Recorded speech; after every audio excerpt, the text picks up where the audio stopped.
Okay, let's dive right into this explainer. When we think about North Korea, the images that usually flood our screens are pretty intense, right? We see massive military parades, incredibly aggressive displays of weaponry, and a government that is just deeply committed to projecting this aura of absolute, unbreakable power. But here's the fascinating part. All of that dramatic chest beating?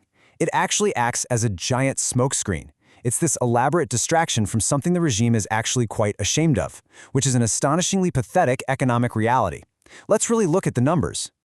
The sheer scale of this economy, or actually scratch that, the incredible lack of it, is just staggering. North Korea's estimated nominal GDP sits at roughly 25 billion US dollars, just 25 billion. And honestly, calculating even that figure is incredibly tough. Why? Well, because there is an extreme lack of reliable economic data coming out of the country. Plus, you have to try and value the North Korean won, which is essentially an internationally worthless currency. I mean, there's literally no real foreign exchange market for it. But to truly understand how staggeringly small a $25 billion economy is for an entire nation, we need a point of reference. To put that into perspective, this heavily militarized, nuclear-armed nation actually has a transactional economy smaller than the single neighborhood of Beverly Hills in Los Angeles. Yeah, you heard that right.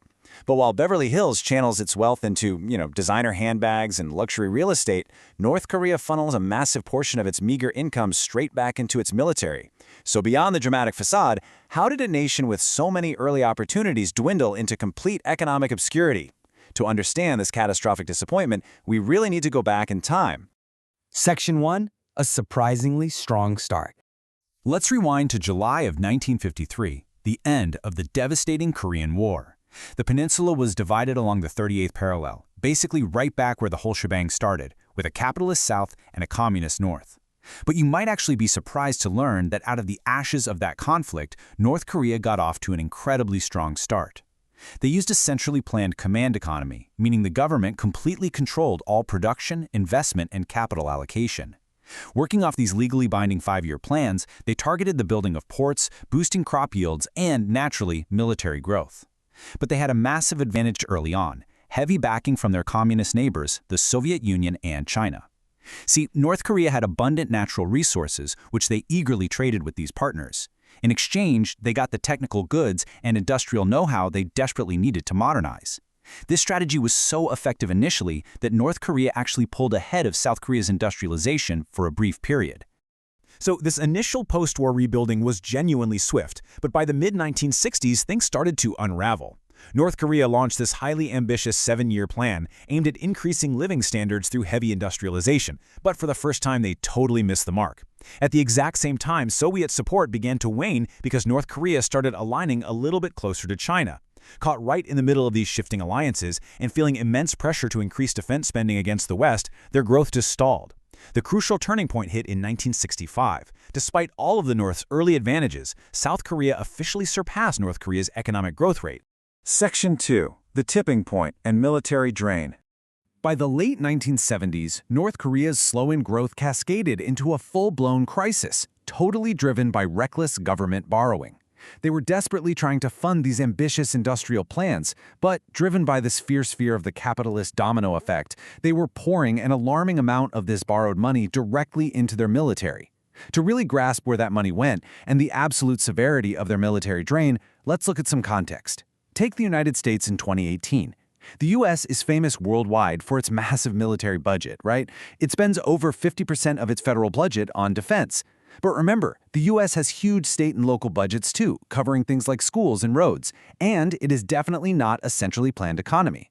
So when you look at military expenditure as a percentage of the entire total economic output, the total GDP, the U.S. actually only spends about 3.2% on its military. Now, contrast this heavily with North Korea. Because North Korea is a centrally planned economy, the government's central national budget basically is the entire economy. There are no separate independent state budgets driving output. This means that back in the 1970s, a staggering 20 to 25% of their total national economic output went directly into the military. Imagine that for a second. A quarter of an entire country's economic productivity swallowed completely by defense spending. It was an absolutely crippling burden. Section 3. Default and the Soviet collapse. So, throughout the 1980s and 90s, a series of compounding disasters essentially wiped out their national productivity. It was a brutal domino effect. Step 1, the economic mismanagement and reckless military spending we just talked about were compounded by severe, devastating droughts. This directly led to Step 2. In 1980, North Korea just flat out defaulted on its foreign debts. This instantly cut off their ability to borrow the money they so desperately needed to keep their heads above water. They somehow struggled through the rest of the 80s, relying entirely on China and the Soviet Union just to literally feed their people. But then came Step 3, the catastrophic 1991 collapse of the Soviet Union. Step 4 highlights the absolute devastation that followed. North Korea lost its biggest lifeline overnight, suffering a catastrophic loss to the fertilizer and trade agreements they strictly relied on to survive. And here is the harsh reality. A lack of trade for a small economy is a death sentence. Following the Soviet collapse, North Korea desperately announced a new 3-year plan focusing on agriculture and light industry. But it completely flatlined. Why? Well, because they no longer had the Soviet fertilizer needed to grow food. They couldn't import machinery because, let's be real, nobody wanted to do business with a country that had just defaulted on its debts. And they totally lacked the technical expertise to produce that machinery themselves. They were entirely isolated, and their economy just ground to a complete halt. Section 4, Desperate Measures and Sanctions. Facing total economic collapse in the modern era, North Korea had to try something radical just to survive. They started experimenting with the very concept they ideologically despised most, private enterprise. From 2009 to 2013, we saw the rise of small-scale entrepreneurship. The government actually allowed state industrial enterprises to keep 20 to 50% of their total output, letting them sell the remainder to buy raw materials at market-based prices. This was incredibly akin to a normal free market. Then, the 2014 Enterprise Act allowed state-owned enterprise managers to engage in foreign trade and even accept non-government domestic investments. Suddenly, government managers were acting a whole lot more like Western CEOs, directly benefiting from running operations efficiently just to keep the failing economy afloat.